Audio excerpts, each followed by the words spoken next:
Thank you to Aliso for sponsoring this episode. More on them later.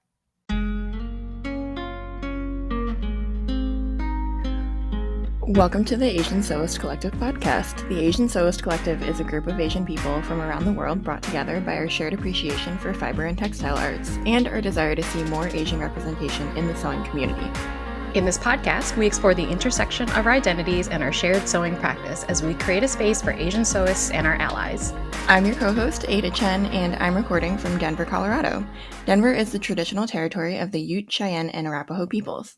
I'm a Taiwanese-American marketer turned entrepreneur, and these days you'll find me running my natural skincare brand, Urleia. That's E-R-L-E-I-A. Find us on social media at Urleia Skin. Most importantly for this podcast, you can find my sewing at i.hope.sew on Instagram. And I'm your co-host, Nicole. I'm recording outside of Chicago, Illinois, the original homelands of the Council of the Three Fires, the Ojibwe, the Potawatomi, and the Odawa people. I'm a Philippine-American lawyer who loves to sew, and you can find me on Instagram at Nicole Angeline Sews.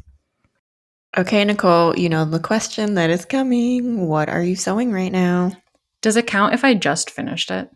Yeah, absolutely. That's what I'm going to be talking about too. Hey, okay. There is no pattern. This is a I'll show you. Listeners, we've converted her. I'll show you. To the dark side. I'll try not to cover the mic, but so it is a Liberty-inspired quilt. The blocks are, I don't know what size they are, but there are 8 rectangles per square block. The reason why I don't have a ton of details is because this was an unfinished project that was donated to the place where I volunteer teach at, Partners for Communities in Palatine. And this was a bag of pre-sewn blocks. So I was like, they're super cute. I didn't have to piece nothing. So I just squared off the blocks and pieced them together. I also had, the batting, I almost called it interfacing. It's my apparel sewing barrain. I mentioned on the podcast previously that I made my first pair of jeans, and I also made the tulip top from a purple denim. And that purple denim I also got from Partners for Our Community that just got donated to them. And I was like, okay, well, it's my first jean. Why not? So the binding is the purple jean. Ooh. Oh, it's like a dark purple. Yeah. That's cute. And then the back is the Bichon or other curly white dog fabric that you got me from Japan. It's Zizu and Mochi in a quilt. Yeah, we love them. It's hard to see on the camera, but it is super cute. And I just did a piece the squares together, and then I don't know, what do you call it? The way that the pattern I quilted it in was also squares, just the big ones. Oh, you just did a grid. Yeah. So this is my first pieced quilt, even though I didn't piece it. I pieced the blocks. That counts.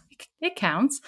But the fabric, I don't know. I think I looked at one of the patterns. There's I believe, pig that stands up, that's stood up and is wearing a jacket, some like 1984 kind of stuff. Maybe not. I don't know if you can see it on the camera, but I tried to find out whether any of this was Liberty. You see this? Yeah. Because it just like really looks like it. And I was only able to find that this pig fabric was reproduced by a company, I want to say in like the 80s or 90s. So it was originally a print from like the 30s or 40s, and then it was reproduced. But everything else looks very Liberty. So I made my first quilt. It would be so cute for a baby, but it's for this baby right here. It's smaller than I would use to like cover myself up with and get cozy, but I actually use it in my home office. So now that I'm 100% remote, it's like I keep it draped on the back of my chair. My chair is white. Why did I do that? I don't know, but this is keeping me cozy and cute. So this, I'm so proud of it. It's so adorable. Like, I don't know. I just love it. And I'm really excited that I made it.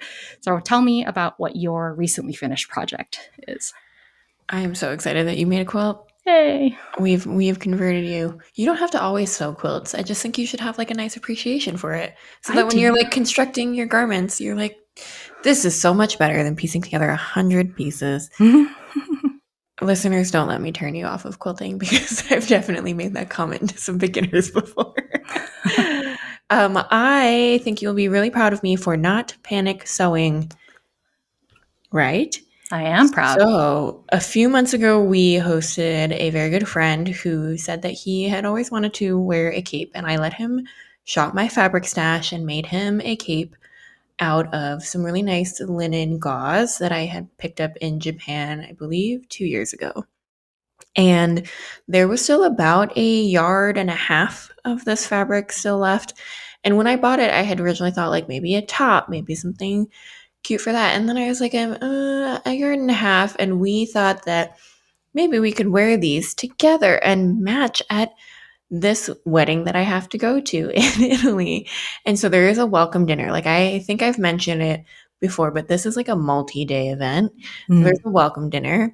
And I made it's a mini dress for sure. Definitely very mini.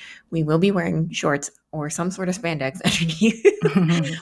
But I used the rest of that fabric to make the outer, and then I used some thrifted, I want to say it's actually like a lyocell, tencel kind of rayon-y blend, probably from the 80s or early 90s based on like what I found on it. It has like vaguely floral motifs on it. And when I thrifted it, it actually had ink blots all over it. So it's this really beautiful, deep pink color that like I love pink, but you couldn't really use giant cuts of it because of those ink blots that I've tried washing out multiple times. So I figured it would be a nice pairing for the outer as the lining. So I'm going to describe it to you because this pattern is not size inclusive. And so I don't really want to promote it. It is a princess seam. I believe there's a more inclusive term for princess seam now, but it is a 3-piece front bodice, 4-piece back bodice, strapless dress with an A-line skirt and kind of like a band on top, almost like a ribbon band. So it's a little bit like vintage retro-y vibe, but I think the silhouette is very modern in that it's like a modern cocktail dress. And I think it took me many, many hours actually to fully piece this dress together with the lining, just being more mindful of how I made it because I also wanted to make sure that I could wear it again. Like it definitely doesn't have to go to a wedding dress. I think you could dress it down, you could dress it up for an event like a wedding, but very proud of having it done. I think I've had it done for more than a month before we're leaving. Wow. It's like the anti-panic sewing. Yeah. Listeners, what is the term for not panic sewing? Knowing that you have something and sewing it in an appropriate amount of time. Appropriate sewing? There's got to be a saying that we can put on our labels. This was not a panic sew. That sounds awesome. And this wedding, I can't wait to see pictures from it. It sounds like it's going to be amazing. I know, usually I'm wearing mostly black. We know, I love a good black outfit. We've made many black dresses, many, many black shirts, pants, all the options. But I thought for a summer wedding, destination wedding with multiple events, why not go colorful? That being said, the main event dress is not complete yet, and it is going to be black with some colorful lace. So on trend still. On brand, and you got time. Do I?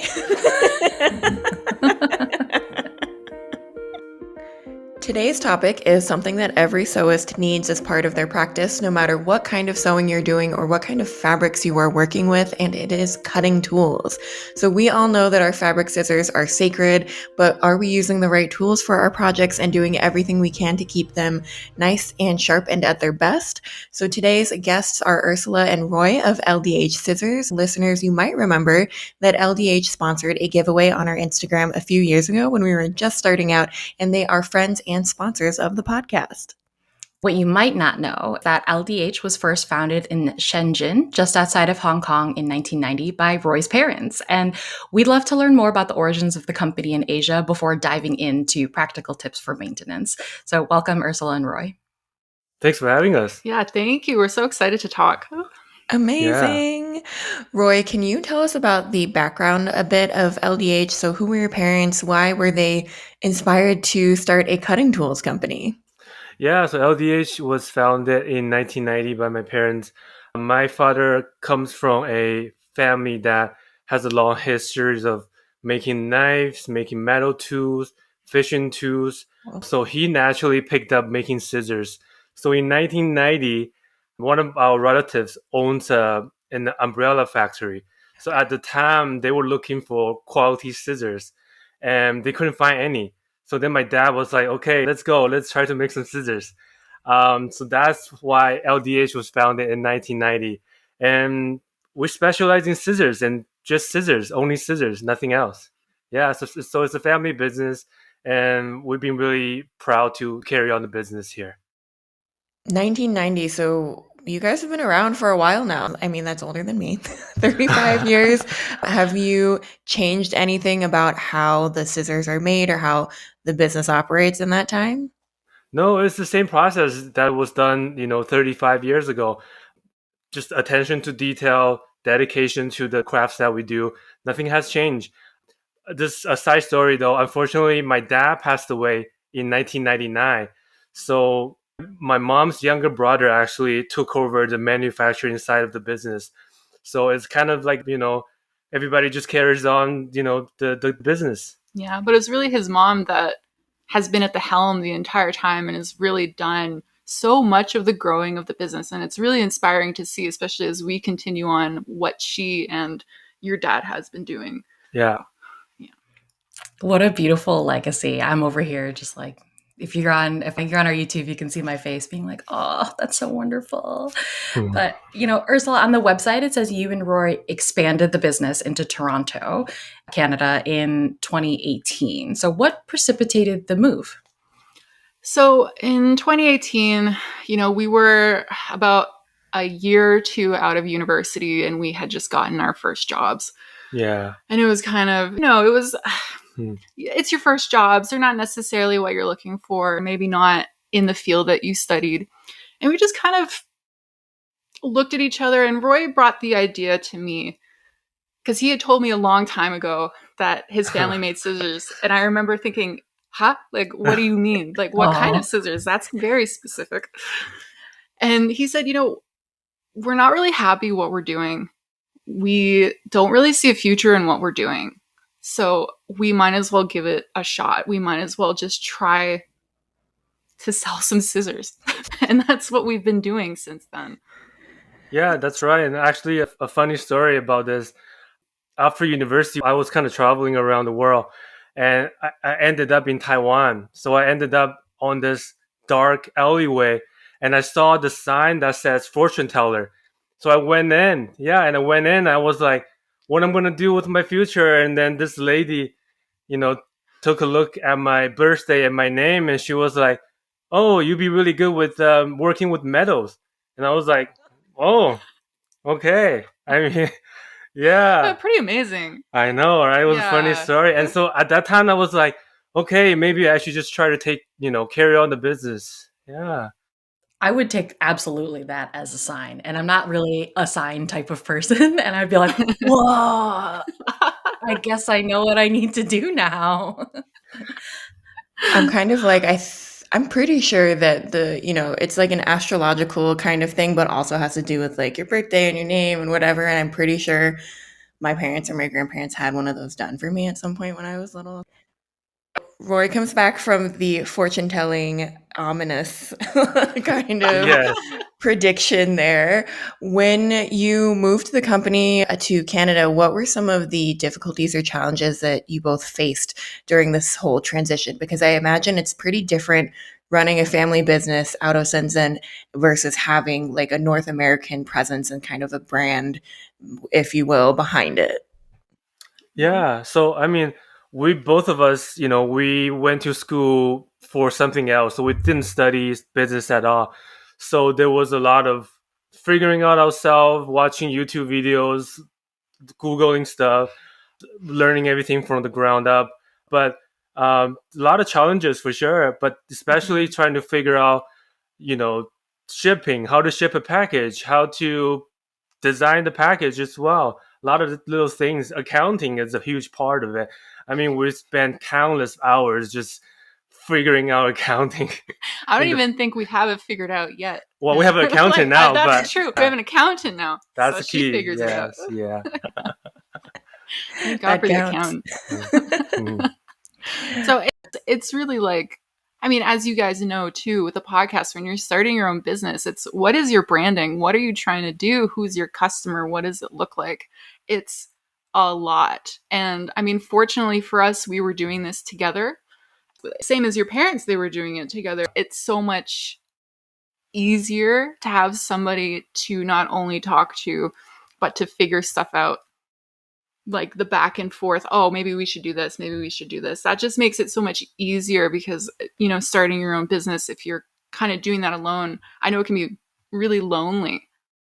So I'm grateful we did it together, Roy.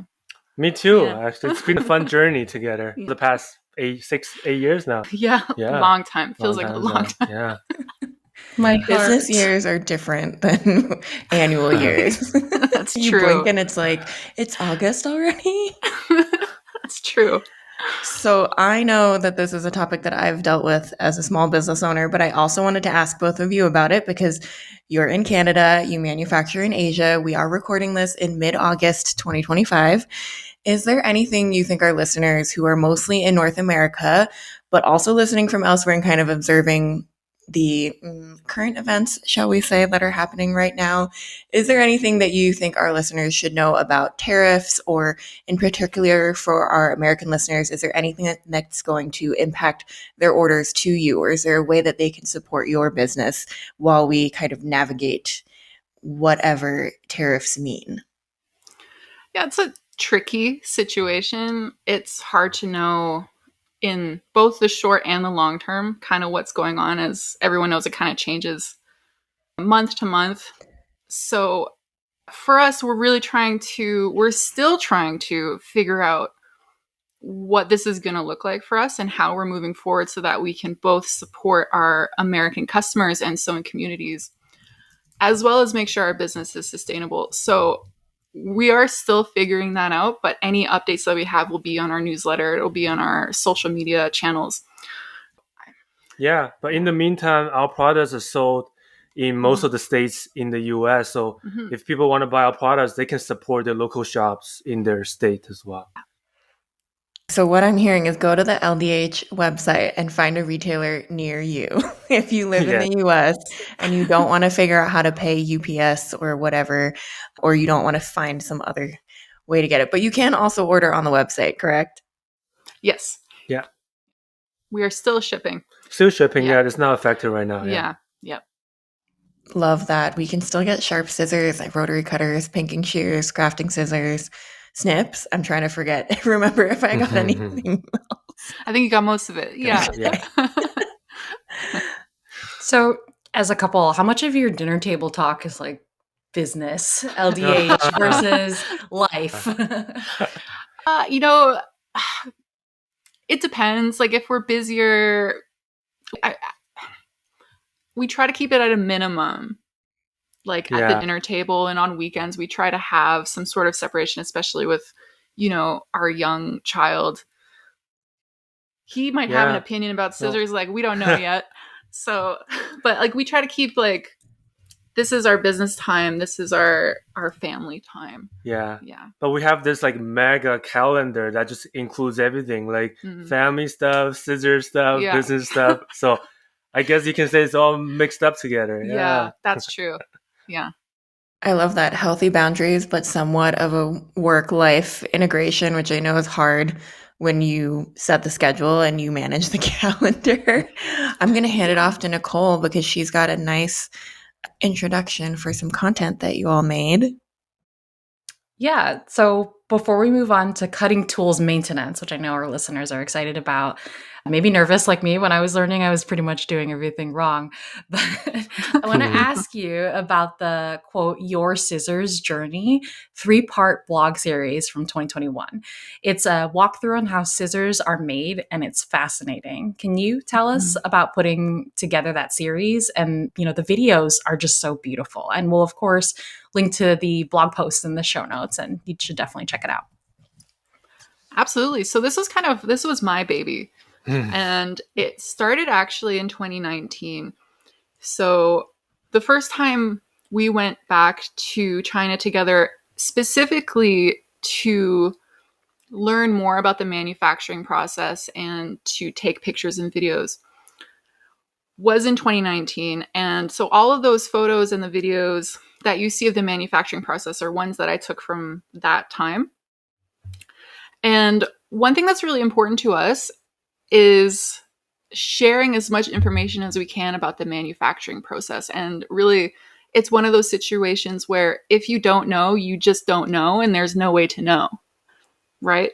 So the blog was really, the goal was to have that concrete information out there, specifically because there's really one way to handcraft scissors, and it's a really, really interesting process. Every single step is so precise, and it has to be done, A, B, C, if that makes sense. And I remember the inspiration that I felt when I went to go see these really highly skilled artisans making these scissors. I wanted to share that with everybody. So that's really where the blog idea came from. And people have questions about, well, how is it made? Like, what is the process? So it's a really great way to just direct people there. And I learn more every single year, honestly, as someone who got to marry into the business. I think scissors is all that I know now. I don't think I know anything else. So, and talking to your mom too, and learning more about the process, like whenever we have a question, she's just a wealth of information. Yeah. So actually, maybe we should update it. We might update it in the future as well, because she always shares more with us about what's going on. Yeah, there's just so much going on in a pair of scissors. Like, for example, like left-handed scissors actually have to be made by left-handed people. Oh. Yeah. I'm about to tell my left-handed husband. Roy's left-handed too. I'm left-handed too. I'm ambidextrous, but I'm mostly left-handed. Yeah. Why? Can you tell us why they have to be made by left-handed people? Just because the cutting motion and just the way that's assembled, it's hard to do it by a right-handed person because everything is reverse. The dominant blade is on the other side. The handle has to feel right with your left hand, right? So, yeah, everything is reverse. That's so interesting, because I don't know if you've ever experienced this, but I know a lot of people who are of Asian descent. If you are left-handed, your parents or your grandparents might be like, let's fix that, quote unquote. I'm doing air quotes if you're not watching us on YouTube. And they'll have you be ambidextrous to learn the right hand, because the world just wasn't designed for left-handed people. So it's so interesting to acknowledge that to make that product, you also have to be the person who would use that product, right, to assemble all of those pieces. So I love that. Yeah, and it makes sense. Seems like, who better to make sure that the needs of this population are being met than someone who understands. So they're a master crafts person, plus they're left-handed. That's really incredible. I actually bought some of your lefty scissors for my niece. So she's 8 now, so too young. I just got really excited. I bought them like 5 years ago because I was like, okay, she's left-handed. Wow. When she's ready, she can use these. And yeah, I did see, Ada, your observation about that is interesting. Like, I did see a little bit of that from older generations with my niece. Like, why don't you just try to have her hold something in the right hand? And, I mean, I'm not a parent, so I don't know what it's like. But I was like, you're a lefty? I want to make your life easier, and I want to encourage your career. So they're actually still sitting in my drawer. Maybe she's ready. I don't know. She's 8. But LDH scissors are no joke. So she is responsible, though. But, with that, let's go ahead and transition into the cutting tools conversation. I want to talk about like different items that we all have, and we'll just go ahead and start with shears, scissors. Shears sounds fancier to me. I probably say scissors a lot more, but why would we use scissors, shears that were designed specifically for sewing or fabric? We all know fabric scissors are fabric scissors in the house. Do not cut anything else with your designated fabric scissors. But why use shears that are designed for sewing and fabric, not just any scissors, like no matter how sharp they are? Well, fabric shears, there's a couple of points that make them different than, say, like a regular craft scissor or even like a dollar store scissor. And one of the things that you'll really notice right away is the shape and thickness of the blade. So the angle of the blade is going to be much different than what you're going to see on a craft scissor, because a craft scissor, most of the time we're using it to cut like paper or maybe some yarn if you're knitting. It doesn't have to be designed to cut something thick, like a denim, even like a thick cotton, for example.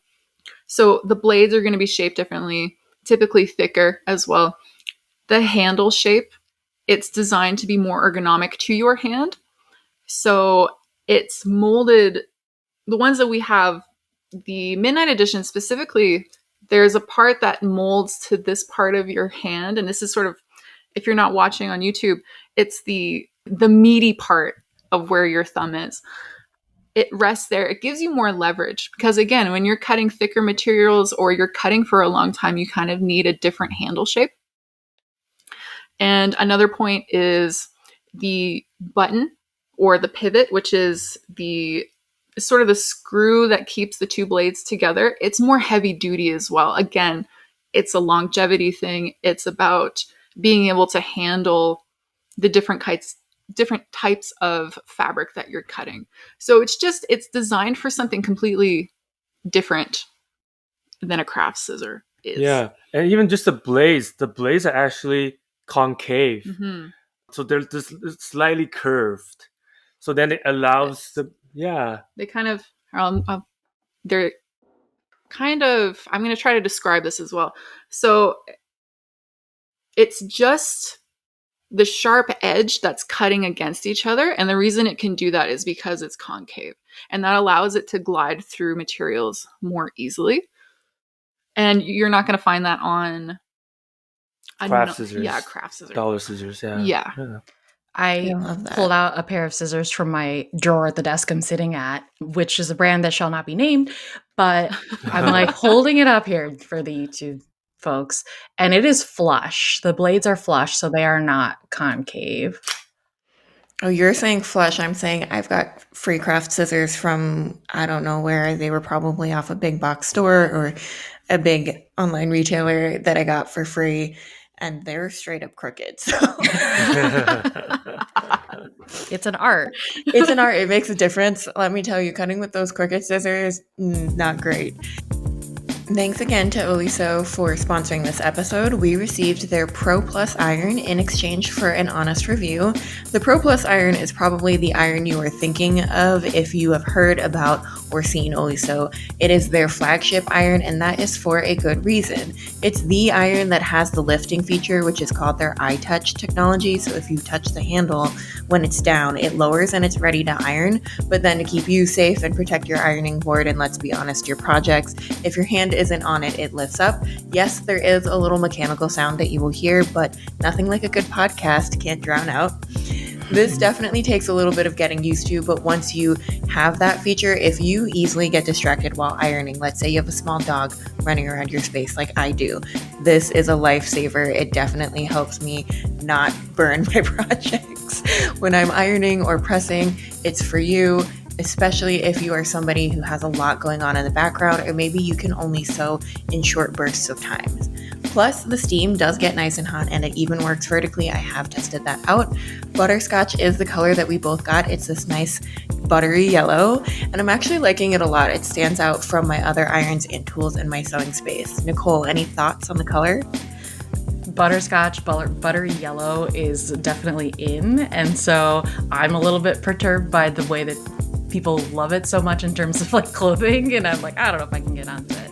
But yeah, I love the color of the actual iron itself. It brings a little bit of pop to the sewing space, and also really helps it identify it as yours, especially in the settings that Ada and I sew sometimes. So we'll link to the Pro Plus in the show notes for this episode. Thank you again to Aliso for sponsoring. But is there, since the blades are concave, is there a cutting technique to keep our scissors functioning well or better? Let's say, like, if we cut fabric in a certain way, will that, I don't know, make it duller faster? No, I'd say it's more about how you're taking care of them rather than one specific technique. So storing them properly, oiling them when you're finished, not putting them down too roughly on your table or your floor, because that can damage the button, which causes alignment issues. So I think in terms of cutting technique, it's also what feels best. It's what feels best to your hand, because it's going to be different for everybody. And also, just one note, we usually say no air cutting. So what air cutting means is just kind of you are cutting air with the scissors. What it does is that when you're cutting air, you're actually sort of grinding the two blades for no reason. So that will make the scissors dull faster as well. Yeah.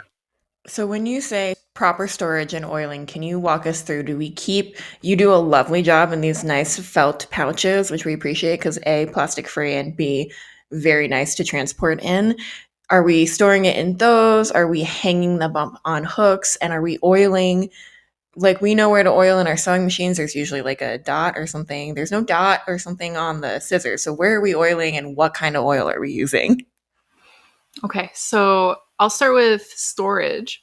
If you're purchasing from LDH, as you mentioned, we have some of our scissors come in a felt pouch. Our shears and our snips come in a box. If you're storing them short term or long term, we recommend just keeping them in the packaging. It's what they've been designed for.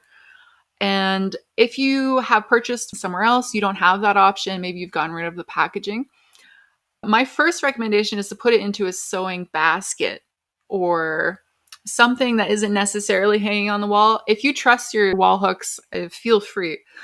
But I would recommend a basket just to make sure that they are tucked away, nice and cozy, and nothing's going to kind of jostle them around. Because if you open a drawer with like a loose scissor, it's going to kind of like shift all over the place. True. So another option for storage that if you don't have the boxes is a sheath for your blades, because that provides a bit of extra protection, not just from like jostling around, but also from moisture and humidity in the air too. So that's really good. And for oiling, the oiling is something that you can do once a month, but it really depends on how often you're using your scissors. We know a lot of people who like to oil them after every project. And what you can do for storage is put a layer of oil on top of the blades or anywhere there is exposed metal, and then put them away, because that, again, is going to protect from any moisture or humidity in the air. And we actually have multiple videos on our social media, as well as a blog post on specifically how to oil. So if you prefer written content, we have that. If you prefer visual content, we have that as well. Yeah, and we actually, I can't talk too much about this, but we actually will have a maintenance kit that will come out soon. Yeah. Coming soon. So that will make everything a lot easier for everybody trying to figure it out. Yeah. I'm still doing things wrong. Sounds like. I'm not oiling after every time. Once a month sounds like a reasonable ask, though. So it's like when you're changing out your needles in between projects, also think about your scissors. Mm-hmm.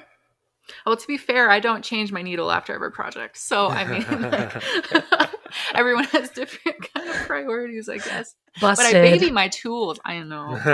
I do baby my scissors. So what are some signs maybe that we're not used to seeing that it's time to sharpen your scissors, your shears?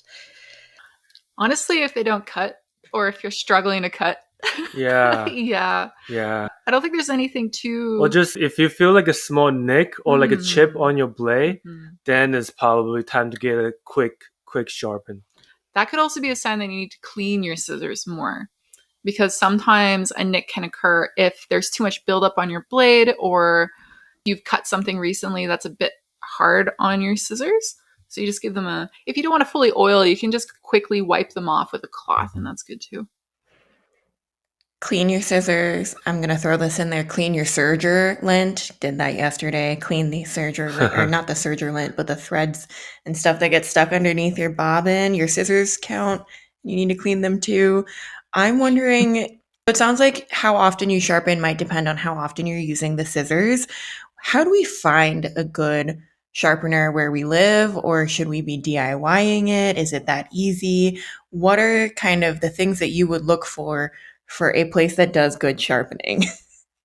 Yeah, so that's a really good question. It could be a little tricky, but I guess try to make sure that they've sharpened scissors before. And this is kind of only half of a joke, but if you can, a lot of the time sharpeners will go to farmers markets, for example. We've seen that actually quite a lot in Toronto.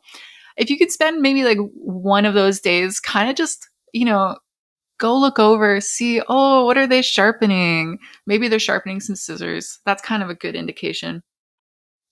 If you truly can't find anybody, though, actually, we offer free sharpening for all of our tools. You just have to send them back to us in Canada. Otherwise, I have heard good things about finding ice skate sharpeners. Oh. Simply because they also have to sharpen at an angle. And that's kind of the tricky part about scissors sometimes, is every single manufacturer and every single one of their tools have different angles at which they sharpen. And so to be able to completely follow that edge is really the skill that you're looking for. So you can try an ice skate sharpener if that's all you have. But otherwise, you can send them to us as well. When I was a kid, I ice skated for a little bit and I never really got great at it. Not that you all needed to know that, but but it's funny when you say ice skate sharpener. I remember like having to go to the store, and this was like probably the mid 90s, and it was this like huge thing that you would just run the ice skate, the whole ice skate with the blade like through, and it was DIY. And I imagine you're saying find a person that does it, not like yes, yeah. The DIYing. I mean, a lot of people ask us, oh, what about, the aluminum foil trick? Does that, some people will swear up and down that it's worked. Really what's happening with aluminum foil is that it's cleaning your blade. It's not making it sharper. And that's simply because in order to actually sharpen, you have to remove a layer of metal, and only something abrasive can do that. And aluminum foil is not abrasive.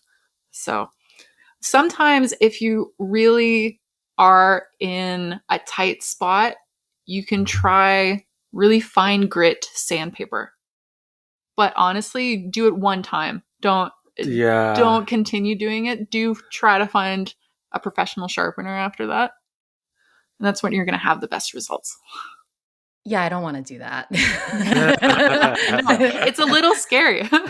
I don't trust myself. I shall leave the sharpening to the professionals.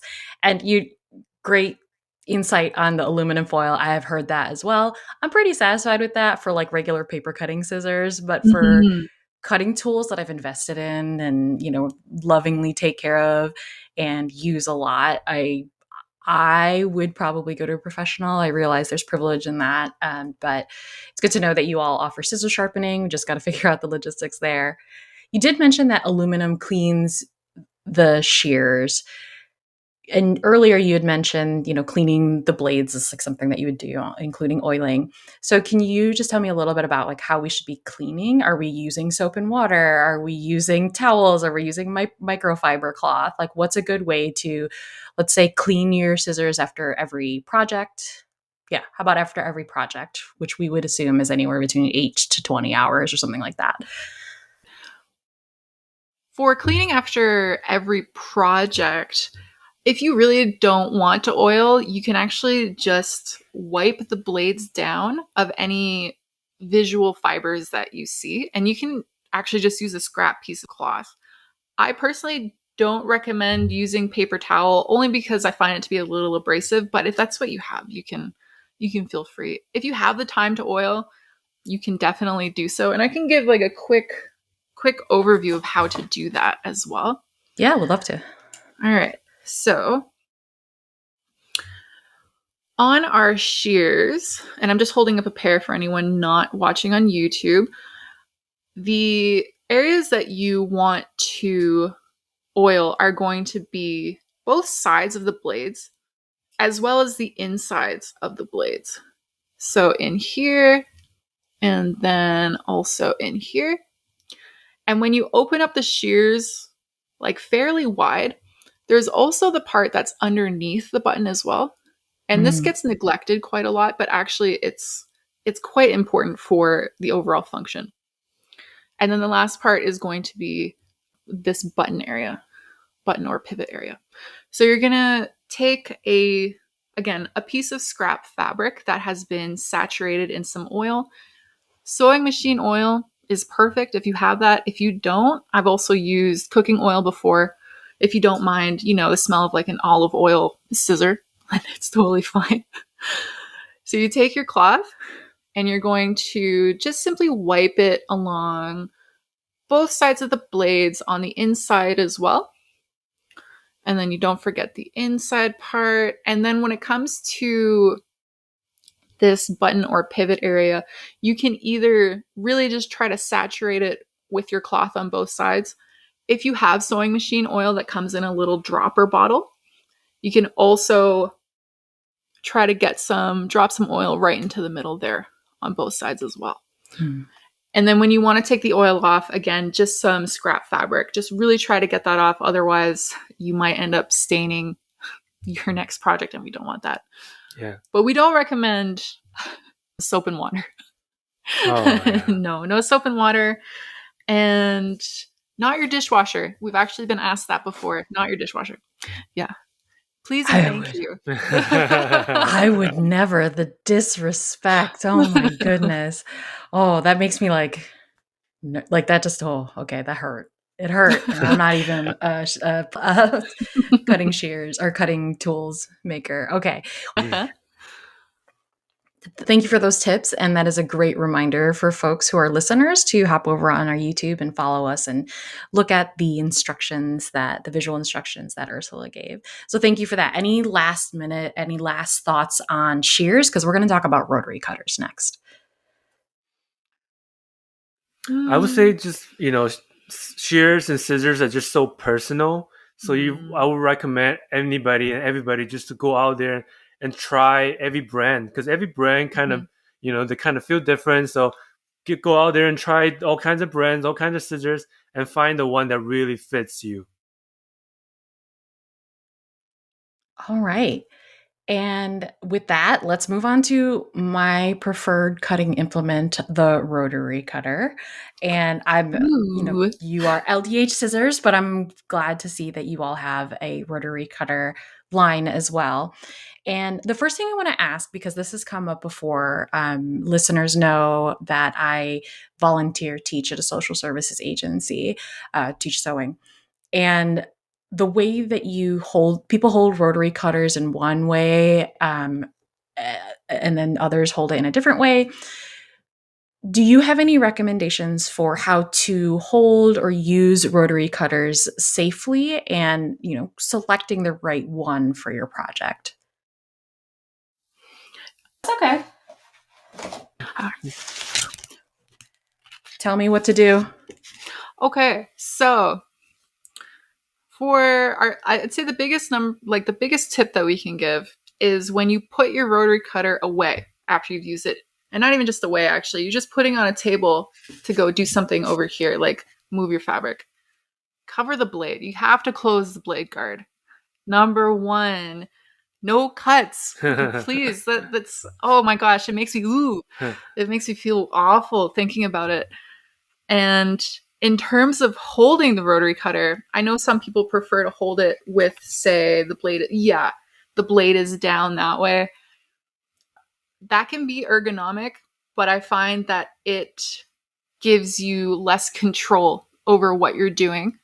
So if you can hold it with the blade up, that would be the safest way. Yeah, almost like hold it almost like a knife instead of holding it like a, what's something that goes upside down? Like a paintbrush. Don't kind of hold it like a paintbrush, if that makes sense. It's just about the control, because when you have an exposed spinning blade, you really just want as much control as possible.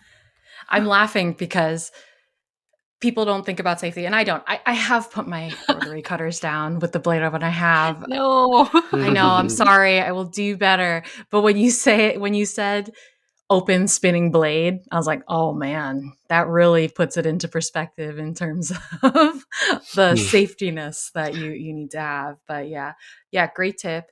I know that I started holding it down like this. But this was only after a few years of holding it like this. So I think for me, I got used to the feel and I felt like I was able to use it more. But it's good to know that the professionals say, let's try with this. Hold it in like a knife. I like that because and again, listeners, you got to go to YouTube. When I put the rotary cutter up, I had put my finger on and I wasn't quite at the top, wasn't quite sure. But when you said like a knife, I'm like, there's no way I would have hold a knife like that. So full grip down. Yeah. And that's really helpful. Do you think that the way that you hold the rotary cutter impacts the longevity of the blade? Yes. Yeah. As well as the type of mat that you're using, because you're putting so much pressure on the blade when you're using it, as opposed to like a scissor. It's really different. Again, it's actually more similar to a knife than like a scissor is, because when you are putting that pressure on it, you're digging the blade into, essentially the mat is plastic. You're also cutting some of the plastic. So the harder that you go, how do you say this? The harder that you go,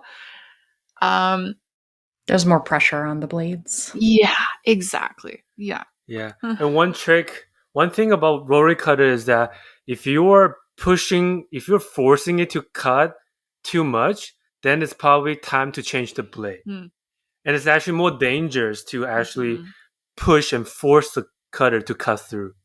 True. And actually, that's another good safety tip is use sharp blades. Don't use dull blades. Because as Roy's saying, you get less control. You're putting more pressure on it. And actually, because it's such a thin piece of sharp metal, you're going to find that it's more likely to break.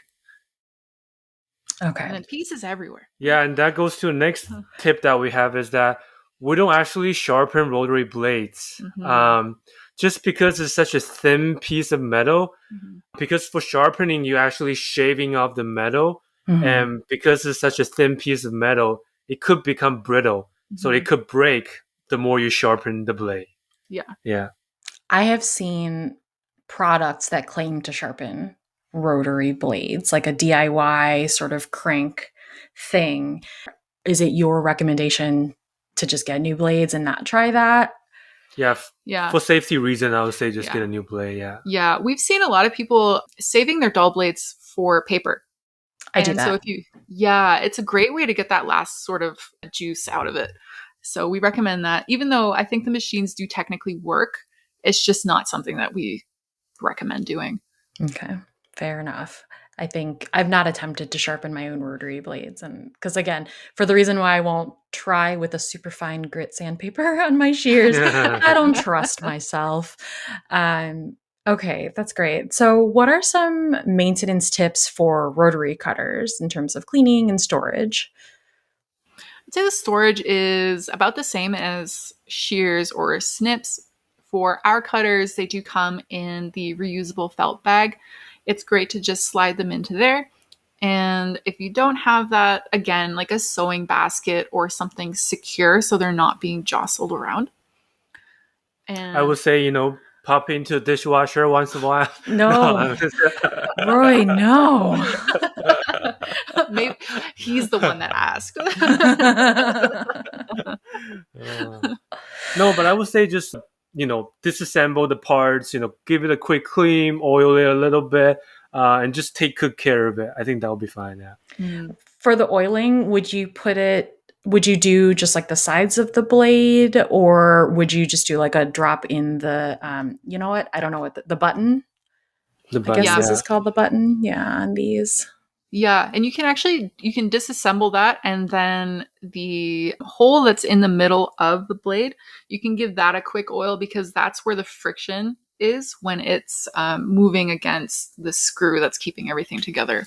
Yeah, they'll keep it nice and smooth. Okay. And just soft cloth. No dishwasher, Roy. No dishwasher.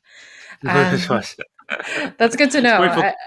You know what? It's great for cutting pizza if you want to just give it a quick slice. You'll need the bigger size for that one. Oh, yeah. That's true. So I believe you have a couple sizes, your rotary cutters. Is that correct? Yeah, we have the 45 millimeter and 60 millimeter, but we also have blades in 28 millimeter as well. Okay. Just not the handle.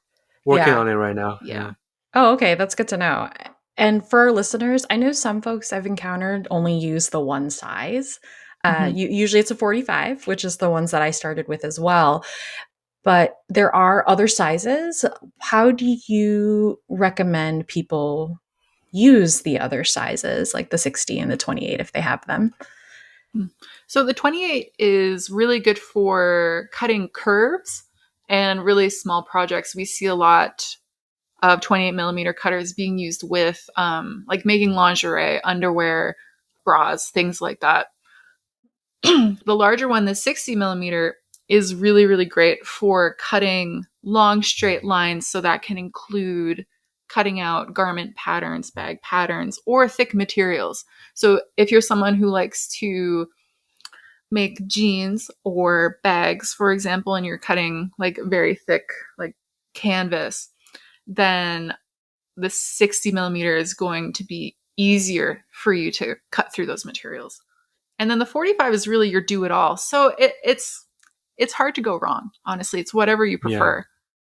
Yeah, I learned the size as I started to sew more. I learned that the 28 is really nice for curves, especially on things like, since I'm primarily a garment sewist, like pocket curves and all that. And I've started to dabble in some quilting, and the big one is great for just getting through more. Yeah. And yeah, so listeners, if you have the opportunity to see if different sizes can work for you, I definitely recommend it. And my last question about rotary cutters, and this kind of leads a lot to safety, or this is all part of the safety conversation, is how do you safely dispose of your used blades? So first of all, it's important to check your municipality's recycling guidelines because it's really going to vary quite a lot. I'd say you probably have about two options. One is to take them to your local recycling center if they don't come and pick it up on recycling day, for example. Or one thing that we like to do is you can either put them all into a recyclable container, and then when that's filled up, you can then put that into your recycling. You can put them in between like pieces of cardboard as well and kind of secure that with something that's recyclable, like twine, for example. You can just wrap it, like tie it with some twine. So those are a couple of ways that we've gotten them into recycling before. Yeah. We got to protect the folks that are helping us out with our disposal. We do. Yeah. We do. Okay, that's really helpful information. And again, yes, check your municipality. I know at least in the States, recycling is different, literally town by town, and what's available to each people, or each person. Anything else about rotary cutters you think would be helpful for our listeners to know? Good question. Honestly, I guess really Just use what's most comfortable to you. Yeah. I love our cutters because they're very cool. They're actually the only all black cutters on the market. Yeah. And the blades are black. We love it. So Yeah.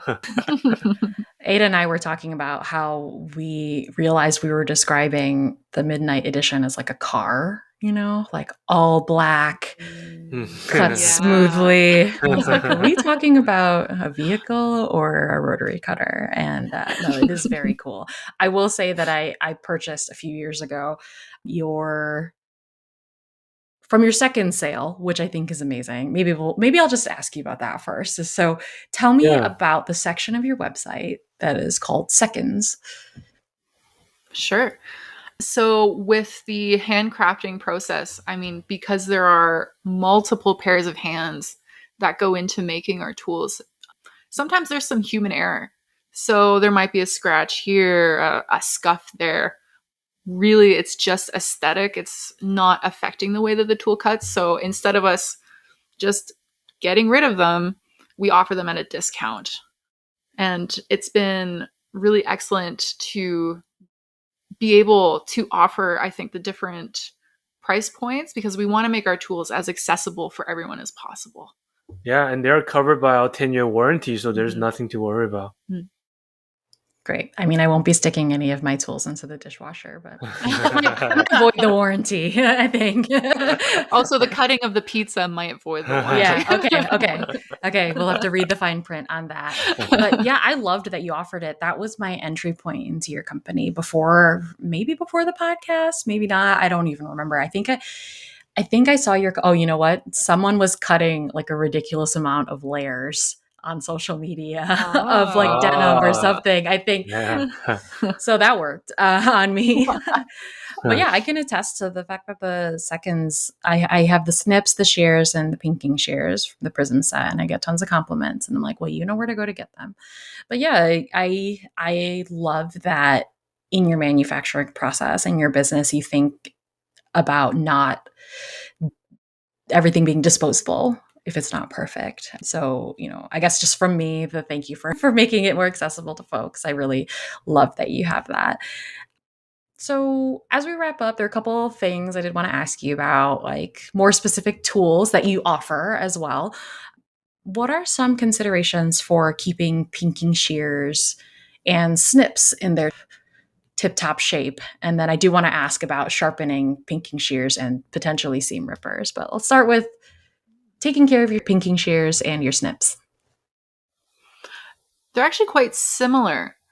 I would say for pinking shears and snips, so you want to use them on one layer or two sort of thin layers of fabric.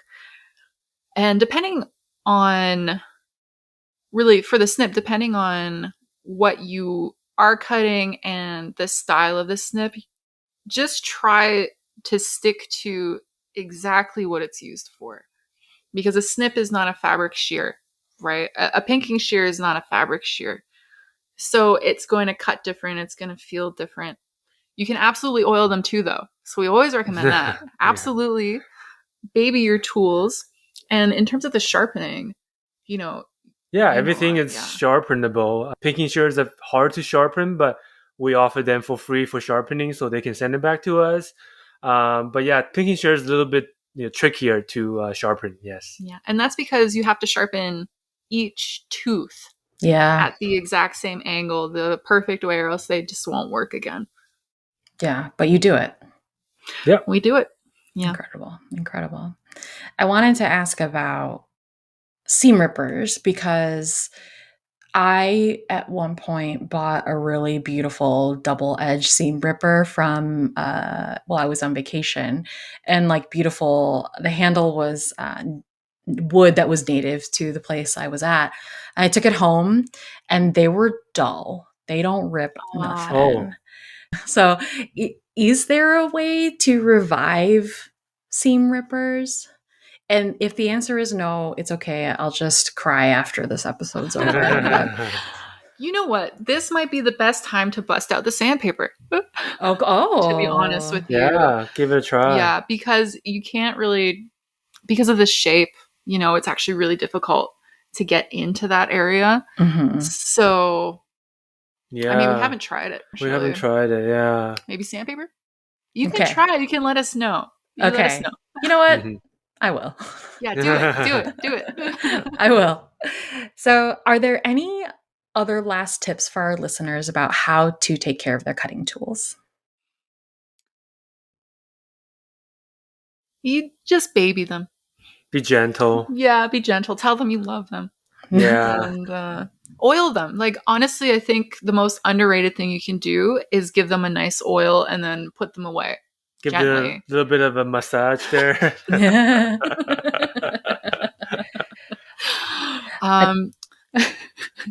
But yeah, oiling them is like our number one tip time and time again. I would have never thought to do that. So we really appreciate you coming on and telling our listeners and myself, because yes, I attended the talk that LDH gave at H&H America's 2025, and it was like, oh, I have to be oiling. It's good for me to know again. It's great for listeners who maybe don't know about it. And shears are one of those things that, when taken good care of, they're generational pieces. Yeah.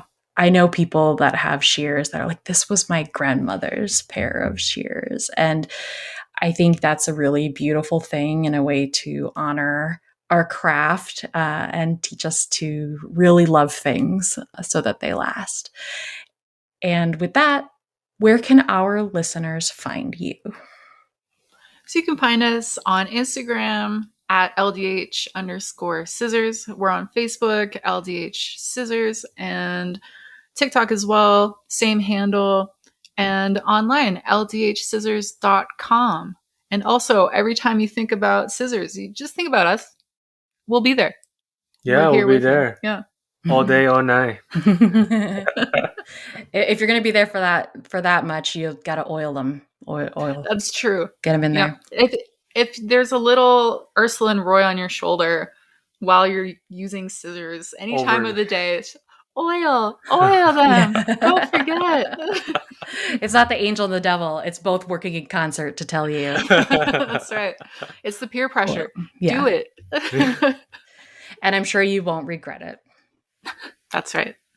Thank you so much for having us. It's been a fun time. Yeah, thank you so much for coming on. Ada had to drop off a little bit earlier, but we really appreciate you reaching out to us. You have been one of the earliest supporters of our podcast, and we love that you are, here with us talking to us. And I'm excited for our listeners to get to know you both a little bit better. Us too. Thank you so much. Thank you. Thank you so much for joining us for this episode of the Asian Sewist Collective podcast. If you like our show, please consider supporting us on Ko-fi by becoming a one-time or monthly supporter, or by buying our sewing labels. Your financial support helps us with our overhead expenses. The link to our Ko-fi page is ko-fi.com/Asian Sewist Collective, and you can find the link in our show notes, on our website, and on our Instagram account. Check us out on Instagram at Asian Sewist Collective. That's one word, Asian Sewist Collective. You can also help us out by spreading the word and telling your friends.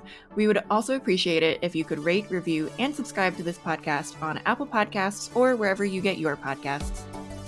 All of the links and resources mentioned in today's episode will be in the show notes on our website. That's asiansewistcollective.com. And we'd love to hear from you. Email us with your questions, comments, or even voice messages if you want to be featured on future episodes at asiansewistcollective@gmail.com. Thank you so much to the other members of our collective who made this episode a reality. This is the Asian Sewist Collective podcast, and we'll see you next time.